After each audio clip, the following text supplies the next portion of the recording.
terkadang dengan pikiran saya yang awam ini banyak hal yang sulit dimengerti.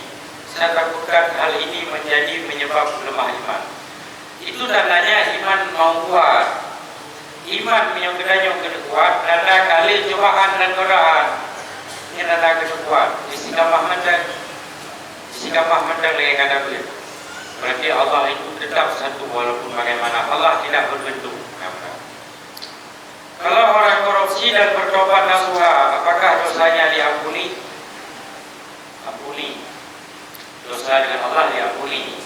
Tapi dosa dengan negara harus kembalikan uang negara yang haram mandang. Tak korupsi itu uang.